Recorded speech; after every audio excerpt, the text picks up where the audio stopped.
Hello everyone, स्वागत है आपका आपके अपने यूट्यूब चैनल मैथ्स कैंपस में। आज हम दो चर वाले रैखिक समीकरण के प्रश्नावली 3.2 के प्रश्न को हल करेंगे। इससे पहले वाले वीडियो में हम लोगों ने प्रश्नावली 3.1 के प्रश्न को हल किया था।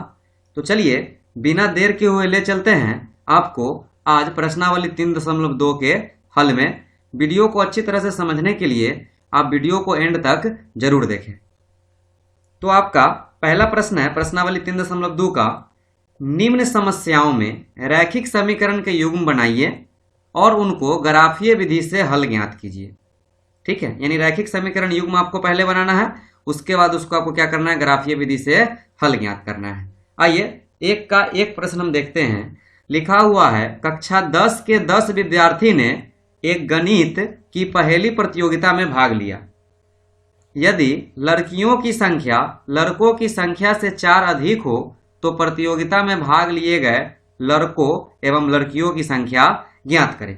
तो हम क्या करते हैं कि इसमें लड़का और लड़की प्रतियोगिता में भाग लिया, तो हम मान लेते हैं, दो चर में मानना है तो मान लेते हैं लड़का की जो संख्या है वह x मान लेते हैं और लड़की की संख्या y मान लेते हैं। ठीक है, अगर प्रश्न से अगर हम देखेंगे अब, तो प्रश्न में कह रहा है कक्षा 10 के कितने विद्यार्थी है, 10 विद्यार्थी। 10 विद्यार्थी कहने का मतलब लड़का एवं लड़की दोनों को संख्या को मिलाकर यानी x और y दोनों को जोड़कर कितना है, 10, यानी x + y बराबर 10। ये इक्वेशन हो गया आपका एक। पुनः देखेंगे अगर प्रश्न से, तो पुनः प्रश्न से कहा जा रहा है कि यदि लड़कियों की संख्या लड़कों की संख्या है 4 अधिक है। पहले किसे कहा गया, लड़कियों की संख्या, तो पहले लड़की की संख्या लिख लीजिए, कितना है y, तो y लिख लिया। अब बराबर का चिन्ह दे दीजिए।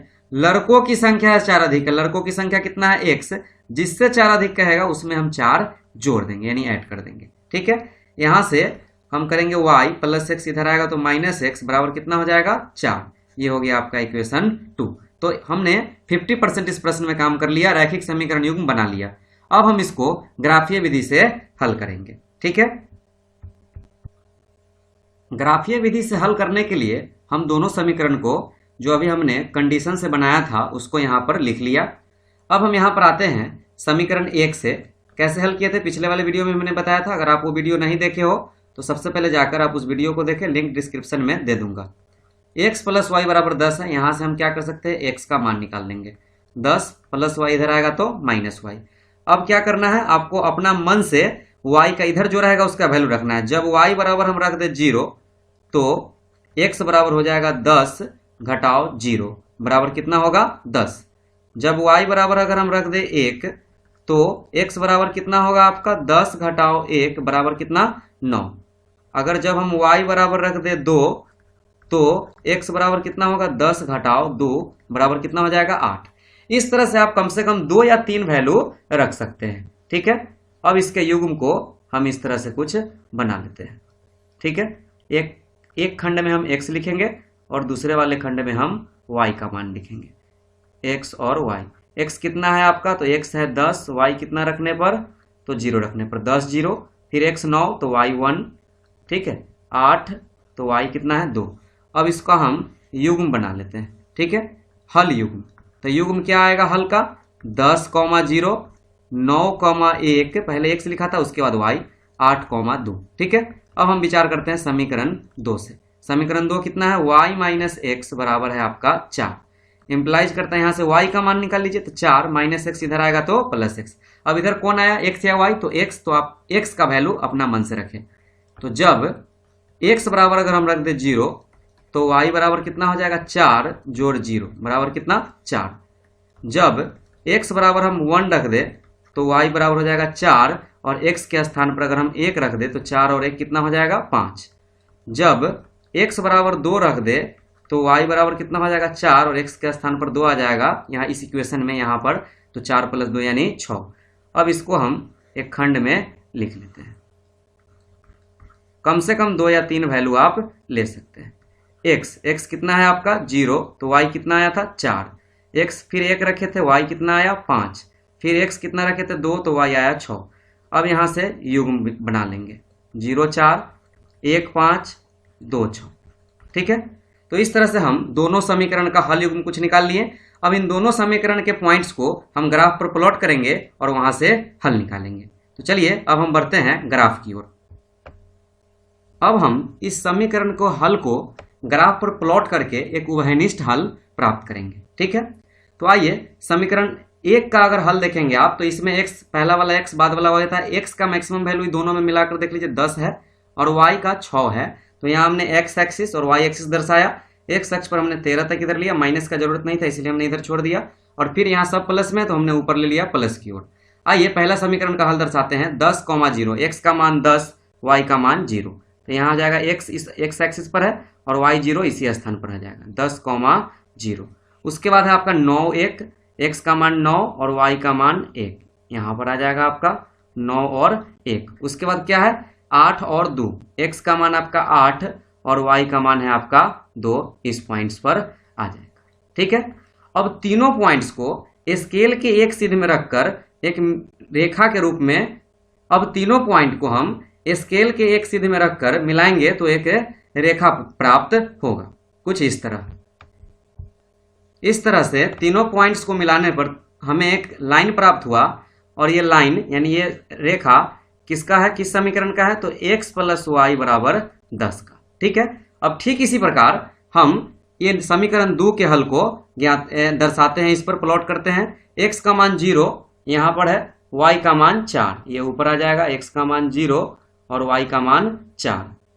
ठीक है, उसके बाद 1, 5, x का मान 1 और y का मान 5, इस पॉइंट्स पर आ जाएगा आपका 1,5।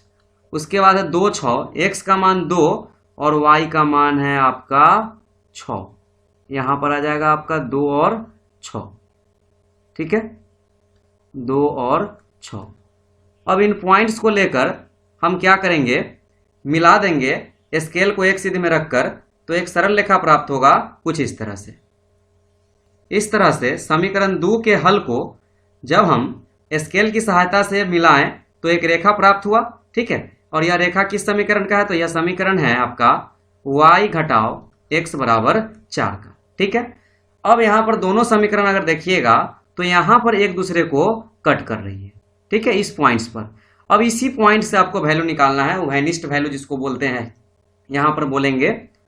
यहाँ से देखेंगे तो x का मान कितना है, यहाँ से इसके ठीक नीचे ताकेंगे तो x का मान कितना आया नजर, 3, यानी यह जो पॉइंट है 3 है यहाँ पर, और y का मान कितना है 7, तो 3,7 है यह पॉइंट। यही इस समीकरण का हल हुआ आपका। ठीक है, अतः हम बोल सकते हैं कि लड़कों की संख्या, ठीक है, अतः लड़कों की जो संख्या है बराबर हम क्या माने हैं, x बराबर कितना हो गया 3, एवं लड़कियों की संख्या हम क्या माने हैं, तो लड़कियों की संख्या माने हैं y बराबर कितना हो जाएगा, y का मान यहां से देख सकते हैं कितना है, तो 7 है। ठीक है, तो इस तरह से इस समीकरण का हल हुआ। अब हम इसके दूसरे प्रश्न की ओर बढ़ते हैं। दूसरा प्रश्न है आपका 5 पेंसिल तथा 7 कलम का कुल मूल्य 50 रुपए है। ठीक है, जबकि 7 पेंसिल तथा 5 कलम का कुल मूल्य 46 रुपए है। तो एक पेंसिल और एक कलम का मूल्य क्या करना है, निकालना है। तो आइए हम इसे हल करते हैं। तो सबसे पहले हम क्या करते हैं, मान लेते हैं कि माना एक पेंसिल का मूल्य निकालना है, तो मान लेते हैं एक पेंसिल का मूल्य आपका 100 रुपया है। ठीक है, और एक कलम का मूल्य मान लेते हैं आपका y रुपया है।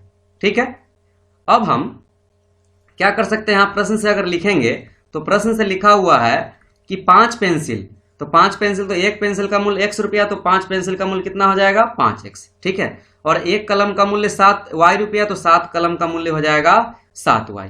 तो 5x प्लस 7y बराबर कितना रुपए खर्च होता है, 50 रुपए। ये हो गया आपका इक्वेशन 1। सबसे पहले रैखिक समीकरण युग्म में बदलना है, तब आपको क्या करना है, ग्राफ खींचना है। ठीक है, पुनः प्रश्न से अगर लैंग्वेज को ठीक से पढ़ेंगे आप तो आगे प्रश्न लिखा हुआ है 7 पेंसिल और 5 कलम का मूल्य 46 रुपए है। ठीक है, तो 7 पेंसिल, एक पेंसिल का मूल्य 100 रुपया, तो 7 पेंसिल का मूल्य हो जाएगा 7x, प्लस 5 कलम का मूल्य कितना हो जाएगा, एक कलम का y, तो 5 कलम का 5y बराबर कितना हो जाएगा आपका 46। ये हो गया इक्वेशन 2। तो हम यहाँ पर रैखिक समीकरण युग्म बना लिए हैं। अब इसके ग्राफीय निरूपण की ओर चलते हैं। अब हम ग्राफीय निरूपण में दर्शाने के लिए दोनों समीकरण को यहाँ पर लिख लेते हैं। इसके बाद वही प्रोसेस सेम आएंगे। समीकरण 1 से क्या लिखा हुआ है, 5x प्लस 7y बराबर है आपका 50। इम्प्लाइज करता है, यहाँ से हम x का मान लीजिए मान निकाल लेते हैं, तो 50 प्लस 7y इधर आएगा तो माइनस 7y। यहाँ से x का मान निकाल लीजिए, तो 50 माइनस 7y और बटा में कितना आ जाएगा आपका 5। अब यहाँ पर देखिए कौन आया इधर दाहिनी ओर, तो y। तो आपको अपना मन से y का वैल्यू कम से कम 2 या 3 रखिए, ठीक है। तो हम यहाँ पर y का वैल्यू मान लीजिए कि सबसे पहले रख देते हैं, जब y बराबर अगर हम रख दें 0 तो x बराबर कितना होने वाला है, यहाँ पर इसमें रखेंगे तो 50 जैसे के तैसे रहेगा। 7 y के स्थान पर 0 आ जाएगा बटा 5। 7 में 0 से गुना होगा 0, यह सीधे बच जाएगा आपका 50 बटा 5। कटेगा कितना बार में, 10 बार में, तो कितना आ गया 10। अब हम क्या करते हैं, कम से कम एक और वैल्यू रख लें। जब y बराबर रख लेते हैं 5, ठीक है, तो x का देखिए मान कितना आने वाला है, 50 माइनस 7 गुने y के स्थान पर कितना रख देंगे, 5 बटा 5। 7 बचे आपका हो जाएगा 35। 50 में से 35 घटेगा तो कितना बचेगा 15, और बटा में पहले से है 5। 5 से कितना बार में कटेगा, 3 बार में, तो यह निकल गया 3। अब क्या करेंगे, यहाँ से हम एक सारणी बना लेते हैं। x और y का 2 या 3 वैल्यू रख सकते हैं, हम यहाँ 2 रखे हैं, आप 3 भी रख सकते हैं। वैसा वैल्यू रखिए जो कट जाए आसानी से, आपको ग्राफ खींचने में आसानी होगा। तो यहाँ x का मान और y का मान हम रखेंगे। x का मान कितना आया 10, y 0 रखने पर, x 3 आया, y कितना रखने पर 5। यहाँ पर अगर हम हल युग में लिखें तो कितना आएगा 10,0, ठीक है, और उसके बाद 3,5। अब समीकरण कितना से आएंगे, तो अब समीकरण हम 2 से आएंगे, ठीक है। तो समीकरण 2 हम लिख लेते हैं। समीकरण 2 आपका क्या है, समीकरण 2 है 7x प्लस 5y प्लस 46 बराबर 46, ठीक है। ये समीकरण 2 से हम आ रहे हैं। तो यहां से हम क्या करते हैं, y का वैल्यू निकाल लेते हैं। तो y का वैल्यू निकालने के लिए क्या करेंगे, 5y को इधर छोड़ देते हैं, 46 प्लस 7x उधर आएगा तो क्या हो जाएगा माइनस 7x। यहाँ से y का वैल्यू निकालेंगे तो 46 माइनस 7x और बटा में कितना आ जाएगा 5। अब इधर आपका कौन आया दाहिनी ओर, x आया, तो हम यहाँ x का वैल्यू रखेंगे। तो हम क्या करते हैं कि जब x बराबर हम 3 रख दें, ठीक है, वैसा वैल्यू यहाँ रखिए जो कट जाए। जैसे यहाँ 3 रखेंगे तो आसानी से ये कटेगा, 7 21 और 46 में से 21 घटेगा तो आपका कितना हो जाएगा, 46 में से 21 यहाँ पर घटा के हम लोग लिख लेंगे। तो जब x बराबर 3 लिखेंगे तो y बराबर कितना आएगा, 46 घटाओ 7 गुने 3 बटा आ जाएगा आपका 5, ठीक है। यहाँ से 7 या 21 होगा और 46 में से 21 घटाएंगे, 6 में से 1 गया 5, 4 में से 2 गया 2, देखिए 25 आया। 5 से काटेंगे कितना बार में, 5 बार में, तो ये 5 आया। एक और वैल्यू रख लेते हैं, जब x बराबर हम रख ले 8, ठीक है, तो y बराबर कितना हो जाएगा 46 माइनस 7 गुने 8 बटा 5। 8 सत्ते 56, तो बचेगा 46 घटाओ 56 बटा 5। 56 में से 46 घटेगा तो माइनस 10 बचेगा बटा 5, 5 दूनी 10, ये कितना बच गया -2। तो यहाँ पर हम इस तरह से अपना युग्म बनाने के लिए एक सारणी बना लेते हैं, ठीक है, x और y का। x कितना आया, तो x है आपका 3, तो y कितना आया था 5। x फिर कितना आया 8, तो y कितना आया -2। इसी बात को यहाँ हम लिख लेते हैं युग्म में, हल युग्म 3 5 और 8 -2। अब इसे हम ग्राफ पर प्लॉट करेंगे जहां से आपको एक उभयनिष्ठ हल मिलने वाला है। यहाँ पर समीकरण 1 एवं 2 को हल को हमने लिख लिया। अब इसे हम इस ग्राफ पर प्लॉट करने से पहले देख लेते हैं कि x का मैक्सिमम वैल्यू कितना है, 10 है, तो यहाँ हमने x का मैक्सिमम वैल्यू 10 12 13 ले लिया, कोई दिक्कत नहीं है। y का मान कितना है मैक्सिमम 5, तो यहाँ हमने रख लिया है, और माइनस में भी संख्या है तो माइनस में मेरा यहाँ संख्या है जितना हमें जरूरत है। तो समीकरण 1 का हल कितना है 10,0, x का मान 10 और y का मान 0, इसी पॉइंट्स पर आ जाएगा आपका 10,0, ठीक है। उसके बाद कितना है 3,5, x का मान है आपका 3 और y का मान है आपका 5, यहाँ पर आ जाएगा आपका 3,5, ठीक है। अब इस दोनों पॉइंट्स को स्केल के एक सीध में रखकर इसे हम कुछ इस प्रकार मिलाएंगे तो एक रेखा प्राप्त होगा। इस तरह से समीकरण 1 के दोनों हल को जब हमने स्केल के एक सीध में रखकर मिलाया तो एक रेखा प्राप्त हुआ। ये किस रेखा का समीकरण है, इस रेखा का समीकरण है आपका 5x प्लस 7y बराबर आपका 50, ठीक है। अब दूसरे वाले समीकरण के हल को इस ग्राफ पर प्लॉट करते हैं। x का मान 3, y का मान 5, इसी पॉइंट्स पर आ जाएगा, ठीक है। 3 5 एक बार हमने लिखा है यहाँ पर, और 8 -2, x का मान है आपका 8 8 यहाँ है और y का मान कितना है -2, यानी y का मान -2 पूछेगा तो नीचे की ओर बढ़ेंगे 8 -2। ठीक है, ये आपका है 8 -2। ठीक है, अब इस दोनों पॉइंट्स को हम एक सीधे में रखकर स्केल से एक लाइन खींचेंगे जो कुछ इस प्रकार प्राप्त होगा। तो ये लाइन जो आपका मिला, ये लाइन का इक्वेशन आपका क्या है, तो इस लाइन का इक्वेशन है 7x + 5y = 46। अब यहां से आपको हल निकालना है। तो ये दोनों लाइन देखेंगे आप कि कहाँ एक दूसरे को प्रतिच्छेद किया यानी काटा, वहीं से आपको हल मिलेगा। तो इस पॉइंट्स पर देखेंगे तो दोनों रेखा एक दूसरे को काट रहा है। इस पॉइंट्स का नियामक कितना है 3,5। ये पहला वाला x को बतलाता है, दूसरे वाले y को। तो हम बोल सकते हैं, अतः हम लिख सकते हैं एक पेंसिल का मूल्य, ठीक है, एक पेंसिल का मूल्य हमने क्या माना था, तो एक पेंसिल का मूल्य माने थे x बराबर x का वैल्यू कितना है 3। ठीक है, 3 रुपया आ गया। और एक कलम का मूल्य कितना आया, तो एक कलम का मूल्य आया मेरा कितना रुपया, y माने थे तो y का मान कितना आया 5। तो इस तरह से आपका 1 का 1 और 2 हम प्रश्न को सोल्व किए। अब हम चलते हैं अगले प्रश्न की ओर। अगला प्रश्न है आपका, अनुपात a1/a2, b1/b2 और c1/c2 की तुलना कर ज्ञात करें कि निम्न रैखिक समीकरण युग्म द्वारा निरूपित रेखा एक बिंदु पर प्रतिच्छेद करती है, समांतर है अथवा समपाती है। इसके लिए आप याद कीजिए हमारे फर्स्ट लेक्चर को, जहां हमने इसके कुछ डाटा आपको दिया था, ये वाला। अनुपात की तुलना करने पर यदि a1/a2 b1/b2 के बराबर नहीं आएगा तो रेखा प्रतिच्छेद करेगी और हल कितने होंगे 1 और संगत होगा। ठीक है, अगर तीनों बराबर हो जाए तो समपाती रेखा होगा और हल कितने होंगे अनेक हल और संगत होंगे, यानी हल निकलेगा तो संगत और हल न निकले तो असंगत। a1/a2 बराबर b1/b2 does not equal to c1/c2 हो जाए तो समांतर रेखा होगा और कोई हल नहीं होगा। ठीक है, तो ये था आपका डाटा, इसी की सहायता से हम इस प्रश्न को सोल्व करेंगे। तो आइए पहला प्रश्न है आपका, वो हम यहाँ लिख लेते हैं। 5x - 4y + 8 = 0, 7x + 5y 6y - 9 = 0। यहाँ से हम क्या करते हैं, इम्प्लाइज करता है a1 का मान निकाल लेते हैं 5, b1 का मान निकाल लेते हैं -4 हो जाएगा और c1 का मान 8। ये पहला वाला ax + by + c का रूप होता है, तो a1x + b1y + c1। ठीक है, यहाँ से a2x यानी a2 का मान हो जाएगा आपका 7, b2 का मान हो जाएगा 6 और c2 का मान हो जाएगा -9। अब क्या करते हैं, हम गुणांक की तुलना करते हैं। गुणांक की तुलना, x का गुणांक x के साथ तुलना होता है, y का y और अचर पद के साथ। तो गुणांक का तुलना करेंगे तो a1/a2, a1 का मान 5, a2 का मान 7।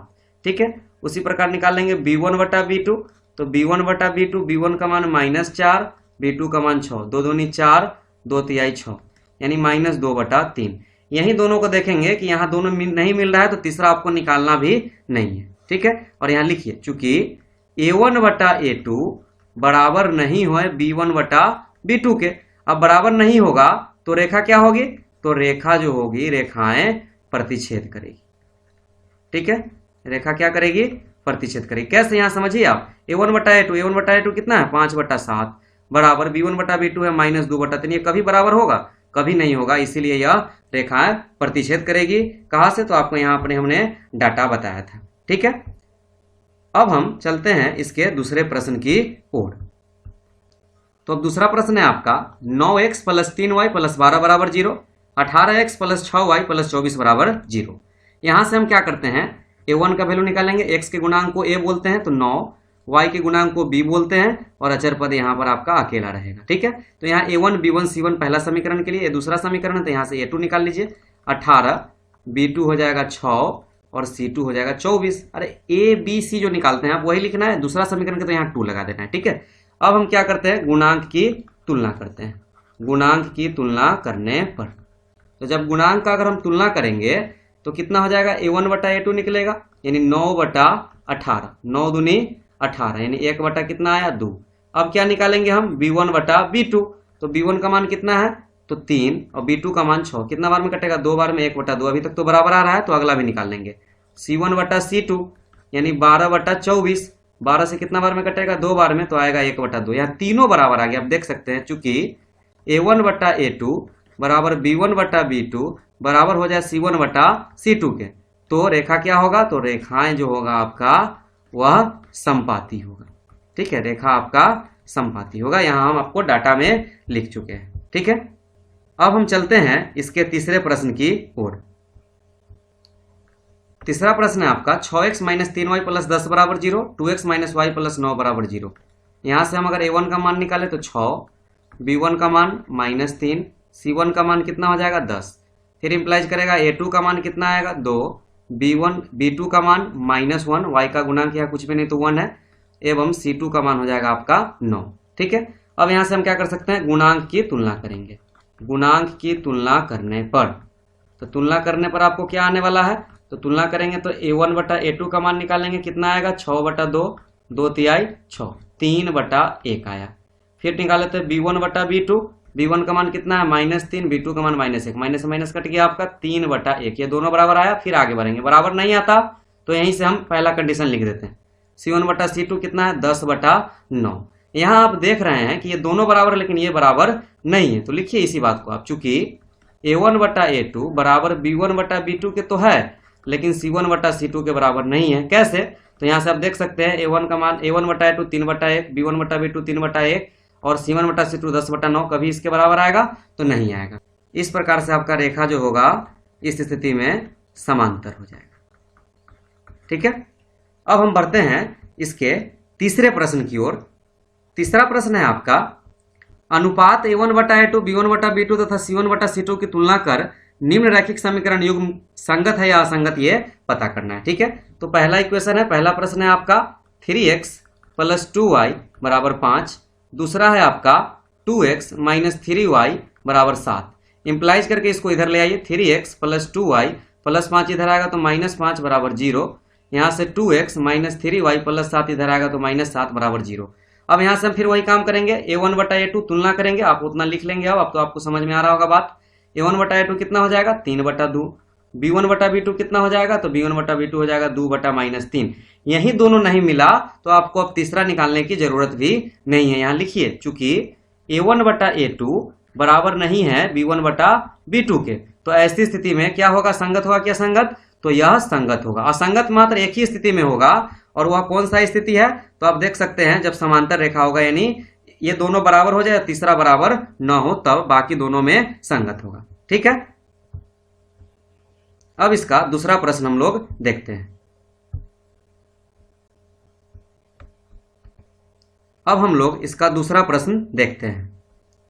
अब इसको यहां सोल्व कीजिए। यहां सबसे पहले क्या करेंगे, 2x माइनस 3y प्लस 8 इधर आएगा तो -8 बराबर हो जाएगा 0। यहां से देखिएगा 4x माइनस 6y प्लस 9 इधर आएगा तो -9 बराबर 0 का। यहां से फिर क्या करते हैं, गुणांक का तुलना कर लेते हैं। ठीक है, गुणांक की तुलना करने पर, तो गुणांक की तुलना अगर कीजिएगा तो क्या स्थिति होगा, a1 बटा a2 निकालेंगे तो x का गुणांक को a1 a2 बोलेंगे, तो 2 बटा 4 कट गया 2 बार में, यानी 1 बटा 2। फिर b1 बटा b2 निकालेंगे, कितना आएगा -3 बटा -6, माइनस से माइनस कट गया, 3 दूनी 6, 1 बटा 2 आया। फिर c1 बटा c2 निकालेंगे, यानी -8 बटा -9। ठीक है, माइनस माइनस कट गया। अब यहाँ देखेंगे आप, ये दोनों बराबर लेकिन तीसरा बराबर नहीं है, इसी बात को हम यहाँ लिख रहे हैं। चूंकि a1 बटा a2 बराबर b1 बटा b2 के तो है लेकिन c1 बटा c2 के बराबर नहीं है, अर्थात 1 बटा 2 बराबर 1 बटा 2 को तो होगा, लेकिन क्या ये 8 बटा 9 के बराबर होगा, कभी नहीं होगा। तो इस स्थिति में संगत होगा क्या असंगत, तो अभी आपको तुरंत बताया था कि इस स्थिति को ले सिर्फ असंगत होगा, बाकी दोनों में क्या होगा, संगत होगा। ठीक है, अब हम इसके तीसरे प्रश्न की ओर बढ़ते हैं। तीसरा प्रश्न है आपका 3 बटा 2x प्लस 5 बटा 3y बराबर 7, 9x माइनस 10y बराबर 14। तो यहाँ सबसे पहले वही मेरा काम करेंगे स्टार्टिंग का, 3 बटा 2x प्लस 5 बटा 3y प्लस 7 इधर आएगा -7 बराबर हो जाएगा 0। फिर यहाँ से 9x माइनस 10y प्लस 14 इधर आएगा -14 बराबर 0। फिर क्या करेंगे, गुणांक का तुलना करेंगे तो a1 बटा a2 निकलेगा। a1 का मान कितना है 3 बटा 2, ठीक है, और a2 का मान कितना है तो 9। ये मेन बटा यहाँ है, यानी बटा मतलब क्या होता है, भाग देना, तो भागा कितना हो जाएगा 9, और भागा 9 है, इसको क्या करते हैं गुना में बदल लेते हैं, तो 1 बटा हो जाएगा 9, 3 तिहाई 9 हो जाएगा आपका, 1 बटा हो गया 6। अब क्या करते हैं, b1 बटा b2 निकाल लेते हैं, थोड़ा इसको शॉर्ट करेंगे, 5 बटा 3, और ये बटा b2 जब लिखेंगे तो बटा b2 का मान कितना है -10, तो यहाँ पर हम -10 लिख देते हैं। ठीक है, अब यहाँ से 5 बटा 3 भाग को गुना में बदलेंगे तो 1 बटा हो जाएगा आपका -10, 5 से कितना बार में कटेगा, 2 बार में, 5 दूनी 10, यानी 1 बटा -6, अभी भी बराबर नहीं है। ठीक है, अब यहाँ पर जब भी देखे बराबर नहीं है, तीसरा आपको कोई स्टेप ही नहीं करना है, यहाँ लिखना है चूंकि a1 बटा a2 बराबर नहीं है आपके b1 बटा b2 के, ठीक है। इसीलिए कैसे नहीं बराबर है, तो 1/6 कभी भी -1/6 के बराबर नहीं होगा, तो यह संगत होगा क्या संगत, तो यह होगा आपका संगत, ठीक है। तो इसको उतारे तो अब मैं ले चलता हूं आपको अगले प्रश्न की ओर। अगला प्रश्न है आपका 5x - 3y बराबर 11। इसको थोड़ा सा ठीक कर लेते हैं। 5x - 3y प्लस 11 इधर आएगा -11 बराबर 0, और यहाँ भी ठीक कर लीजिए -10x प्लस 6y -22 इधर आएगा तो +22 बराबर 0। अब गुणांक का तुलना करेंगे तो a1 बटा a2 निकालेंगे। a1 का मान है 5, a2 का मान -10। 5 से कितना बार में कटेगा, 2 बार में, -1/2। अब क्या निकालेंगे, b1 बटा b2। b1 का मान कितना है, तो -3 बटा b2 का मान कितना है, तो -3, और इसका मान देखिए y का गुणांक y के साथ आएगा तो b2 का मान है 6, 3 दूनी 6, यह भी आया -1/2 बराबर आया। तो आगे बढ़ते जाइए, c1 बटा c2 निकालिए, -11 बटा 22, 11 दूनी 22, यानी कितना आया, -1/2। तीनों बराबर आया, तो इसी बात को आप लिखिए, चूंकि a1 बटा a2 बराबर है b1 बटा b2 बराबर है c1 बटा c2 का। कैसे, तो सब का वैल्यू आपका है 1/2 के बराबर। इस स्थिति में क्या होगा, आपका संगत होगा या असंगत, तो संगत होगा, ठीक है। आपको डाटा याद होना चाहिए। अब बढ़ते हैं इसके लास्ट प्रश्न की ओर। अगला प्रश्न है आपका 4/3x प्लस 2y बराबर 8। इसको क्या करते हैं, हम पहले सही कर लेते हैं इक्वेशन को। 4/3x प्लस 2y प्लस 8 इधर आएगा -8 बराबर 0 के। फिर यहाँ से 2x प्लस 3y प्लस 12 इधर आएगा -12 बराबर 0 के। फिर गुणांक का तुलना करते हैं, a1 बटा a2 निकालते हैं। a1 का मान है 4/3 और बटा a2 का मान है 2। मेन बटा यहाँ है तो मेन बटा आपका भाग का चिन्ह होता है, यानी भागा 2। तो 4/3 भाग को गुना मत लेंगे 1/2, 3 दूनी, यहाँ 2 से काट दीजिए 2 बार में, तो कितना बचेगा, ये 2/3। अब निकाल लेते हैं b1 बटा b2। b1 बटा b2 भी देखिए 2 बटा कितना आएगा, 3। अब निकाल लेते हैं c1 बटा c2। तो c1 है -8, c2 है -12, माइनस माइनस कट गया, 4 दूनी 8, 4 तिहाई 12, ये भी कितना निकला, 2/3। तो लिखिए यहाँ चूंकि a1 बटा a2 बराबर b1 बटा b2 बराबर है आपका c1 बटा c2 के, ठीक है। तो इस स्थिति में क्या होगा, तो इस स्थिति में संगत होगा या असंगत, तो आपका हो जाएगा संगत, ठीक है। तो आशा करते हैं आपको यह वीडियो पसंद आया होगा। तो अब हम मिलेंगे अगले वीडियो में, जहां हम क्वेश्चन नंबर 4, 5, 6 और 7 आपको करवाऊंगा। तो आज के लिए बस इतना ही। अगर आपको इस चैप्टर का PDF चाहिए अथवा मैथमेटिक्स का फॉर्मूला चाहिए तो आप हमें टेलीग्राम से ज्वाइन कर सकते हैं, लिंक डिस्क्रिप्शन में दे दिया गया है। धन्यवाद।